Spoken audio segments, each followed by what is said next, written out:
Salut tout le monde, c'est Romain de la chaîne Tech News et Test. J'en ai déjà parlé en vidéo et Florian était le premier surpris de me voir en reparler. Mais c'est une bonne nouvelle, j'ai craqué. Et plutôt deux fois qu'une, je vais vous expliquer pourquoi. Sur l'accessoire Razer Tartarus, la version 2, après m'être beaucoup renseigné sur quelques articles via internet, je me suis dit que peut-être il serait temps de vouloir optimiser mon temps de travail. Et je pense qu'il est plutôt important. Avec Florian, on n'arrête pas de monter des vidéos souvent, ou alors on fait beaucoup d'éditions sous Photoshop. Et on a de plus en plus d'actions qu'on exécute très souvent quotidiennement. Et en fait, c'est des actions à répétition.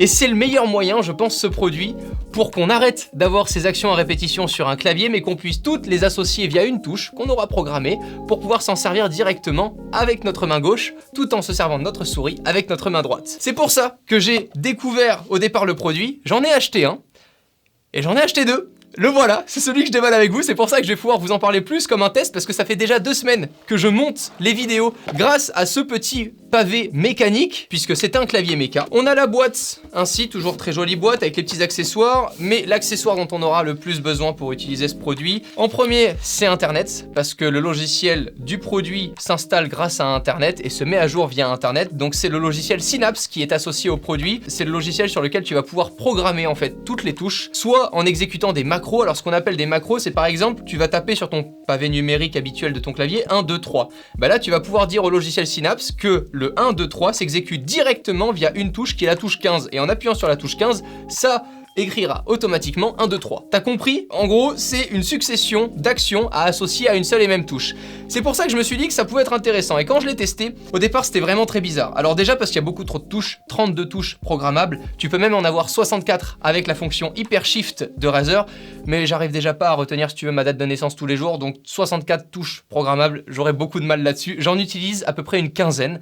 Donc c'est plus que sur une souris qui va être programmable grâce à des molettes, par exemple.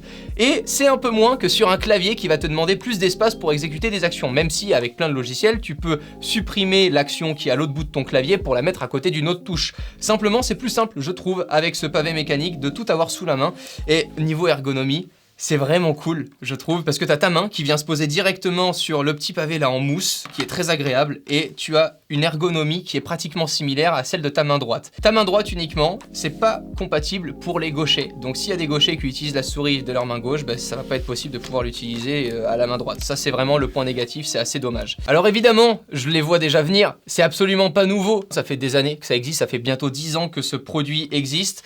Sauf que aujourd'hui il m'a séduit parce que j'avais pu voir aussi plusieurs fonctions qui vont avec les dernières technologies, des fonctions totalement kéké puisque tout le produit est compatible RGB, donc toutes les touches vont pouvoir s'éclairer, s'éteindre, faire la fiesta, tout dépend ce que tu auras programmé sur le logiciel Synapse, mais c'est également connecté avec Philips Hue. Donc si jamais pendant un kill sur Fortnite tu souhaites faire éclairer toutes les lampes de ta maison en rouge parce que tu es trop content de l'avoir mis à terre, bah tu peux également faire clignoter en rouge ce petit accessoire. Les points que j'ai adorés et qui m'ont vraiment séduit, et mec vraiment faut que je te le prête parce que Flo je lui ai proposé, je lui ai dit mec vraiment essaye et tout, il était en mode ouais mais moi mon clavier en plus il est sans fil, tu vois, ça c'est avec du fil, c'est pas pratique, voilà. C'est vrai que ça vous rajoute un truc, niveau filaire on n'est pas sur un produit minimaliste là, on va se le dire. Par contre niveau ergonomie, ce qui est génial c'est d'avoir une molette en plus en fait. Déjà, juste avoir une molette en plus sur ta timeline, imagine de mon côté en plus avec mon écran 32/9 quand je suis sur ma timeline qui est déjà immense, le fait de pouvoir tu te balades comme ça juste avec une molette de gauche à droite à l'horizontale et t'as l'autre molette ici à droite si tu veux parcourir tes rushs sur le côté gauche de Adobe Premiere Pro. Je vais beaucoup parler d'utilisation pro parce que je suis moins un joueur, maintenant c'est vraiment très utilisé évidemment, premièrement dans le gaming. De mon côté je me suis vraiment éclaté pendant une bonne après-midi à tout programmer pour pouvoir avoir tous mes raccourcis. Donc pour te donner vraiment un exemple tel que tu me vois là sur les images quand je suis en train de monter une vidéo, je vais pouvoir avoir ce petit bouton là juste au-dessus de mon joystick qui va venir remplacer ma touche Alt pour pouvoir faire des zooms et des dézooms sur ma timeline. Juste en dessous, j'ai un petit joystick pour pouvoir aller d'image en image, pour pouvoir avoir mes points clés proprement sans avoir à toucher les flèches droite ou gauche ou d'autres touches à programmer évidemment. Et juste en dessous, j'ai la barre espace. Donc déjà juste ça sur 1 pouce, t'as pas tes doigts qui bougent et t'as juste le espace, le joystick et la touche Alt avec ta main droite sur la molette. C'est super super pratique, genre vraiment. Et à quel point j'ai craqué, c'est que j'en ai acheté un, ça vaut quand même 89 €. Donc le prix, on n'est pas du tout là sur un truc comme ça, gadget à acheter, quoi qu'il en soit. Vraiment, si tu joues 1 heure dans le week-end, ça vaudra vraiment pas le coup. Amuse-toi déjà avec ton clavier, t'as des super claviers pour 90 € et j'en laisserai dans la description. Et ça n'est pas nécessaire d'avoir ça aujourd'hui. Maintenant, c'est vraiment cool quand tu veux optimiser ton temps de travail de pouvoir y associer toutes les touches et tout ce que te permet de faire ce produit. Toutes les fonctions que je vous ai décrites peuvent s'associer à un seul profil qui peut être associé lui-même à un logiciel. Et ce qui est très simple, c'est qu'une fois qu'on est dans le logiciel Razer Synapse, dès que je veux switcher entre Photoshop et Adobe Premiere, j'ai plus qu'un profil à changer et tous mes paramètres sont sauvegardés. Le gros point faible, c'est que c'est sauvegardé en online. Je n'ai pas réussi, pourtant il y a de la mémoire d'embarqué, mais j'ai pas réussi à pouvoir enregistrer mes profils prédéfinis directement dans cet accessoire pour que je puisse me déplacer chez un pote qui n'a pas encore internet, ça peut exister en 2019, pour pouvoir utiliser mes paramètres. Ce qui est très dommage, donc il va vraiment vous falloir à chaque fois que vous allez vouloir utiliser ce produit, peu importe l'ordinateur, internet, le logiciel Razer Synapse et votre compte Razer associé avec les profils enregistrés. Est-ce que c'est intuitif et est-ce qu'une fois que tu l'achètes, direct le soir, ça y est, c'est trop facile, tu le présentes à tes potes et tout et c'est révolutionnaire?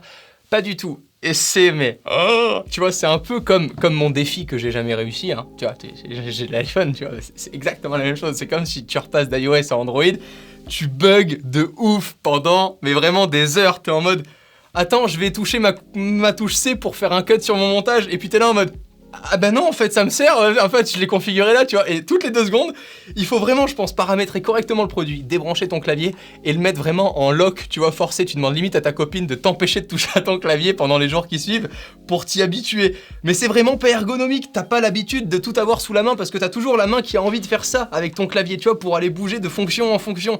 Donc là vraiment, parfois j'ai encore un petit peu le réflexe en mode, ah il veut partir, tu vois, ça me retient.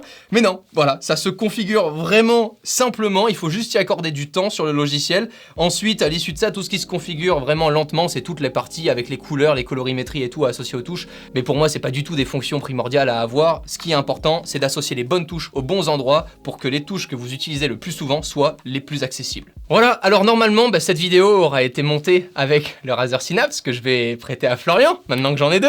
Voilà, Flo, tu vas monter toute cette vidéo-là au Razer Synapse. Je vais te connecter à mon compte, je vais te donner les logs de mon compte et tu auras du coup le profil Adobe Premiere sur lequel j'ai configuré la plupart des touches. Tu pourras tout modifier à ta guise si tu le souhaites en créant un autre profil.